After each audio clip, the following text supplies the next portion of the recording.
Don't worry about your work, you give it up. What do you want? You want a roof? I'll give you. You want food every day? I'll give you. All you have to do is just sit in one place and be blissful. I will feed you for the rest of your life. Can you do? No, you want to mess up something every day. People say they're only working for a living. I said, don't worry, I'll give you shelter, I'll give you food every day. No problem. All you have to do is, I want to see tears of blissfulness every day. That's all the requirement. You don't have to do any work, you don't have to serve me, you don't have to produce anything, nothing. Just sit here blissfully, we'll feed you, we'll worship you. No. So the problem is not in your work, the problem is not in your life, the problem is not in the world that you live, the problem is just that you have not done the necessary things for this one to flow through this effortlessly, beautifully.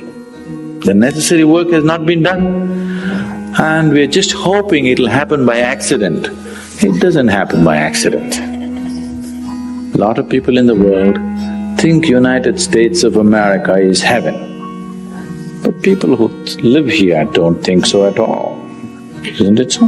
Yes. Listen, a lot of people in the world are dying to get an entry into the country. If you open up the southern borders, 10 million people will enter tomorrow morning because they think this is heaven. But you are not experiencing it that way, isn't it? You are not experiencing this as heaven because hell and heaven is not a geographical place. Hell and heaven is what you make out of yourself, isn't it? Too much talk about heaven has been going on because there are too many people who made a hell out of themselves. If you had made a heaven out of yourself, would you talk about going to heaven? If you sit here and you're feeling ecstatic right now, would you aspire to go to heaven, I'm asking? Yeah. Once it happened, early 20th century, a bishop from an Orthodox Greek church had heard so much about Indian mysticism and he wanted to go to India.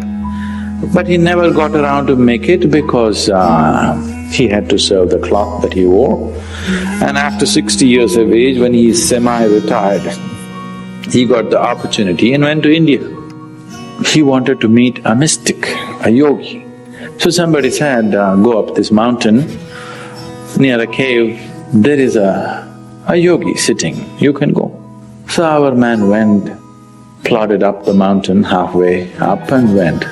In front of a cave, an old man with a gentle smile upon his face was just sitting with his eyes closed. So the bishop went and prostrated. He cannot do it, he is not made for that. But they had told him, if you go to India, you have to crawl. He prostrated like this and with all his four limbs he got up. The yogi looked at him with amusement. Obviously, he has never prostrated anywhere before. And he smiled. Then the bishop said, I am like this, I am a bishop. I have served in the church for so long, but I have a few questions, can you answer? The yogi smiled and said, yes, please, whatever the question. Then the bishop asked, what is life at the age of 60? What is life? So the yogi closed his eyes, became very blissful and said, life is like the fragrance of a jasmine on the spring breeze. And tears of blissfulness flowed out of his eyes as he was saying this. Then the bishop said, no, no, no. Our Pope has told us life is like a thorn and we must renounce it. And even symbolically, Jesus himself wore a crown of thorns.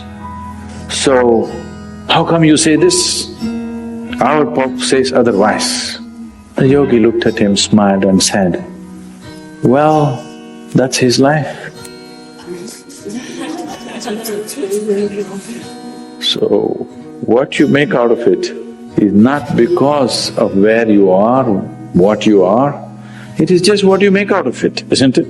So, have you created the necessary mechanism? Have you created the necessary system? Have you created the necessary ingredients within you to make this like the fragrance of jasmine on a spring breeze and not a thorn?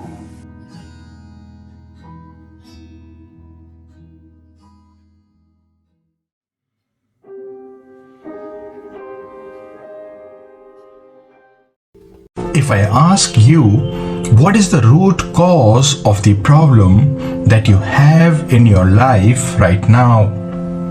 What would you say? Some of you would say, it's my boss who is the cause of my worry. Some of you would hold your partner responsible for making you feel down in the dumps. Some might hold this or that responsible for the things that are not working out in their lives. Though the cause of your problems may seem different to you all, but that is not the truth. The cause of all your problems is the same. It may sound shocking, but it is the truth. Now you may be thinking, how can somebody else's boss be responsible for my problems? How can my neighbor's bills be the cause of my suffering? No, that's not my point. Your neighbor's bills will have to be paid by your neighbor only. Allow me to share with you the true cause of your problem, and that is your mind.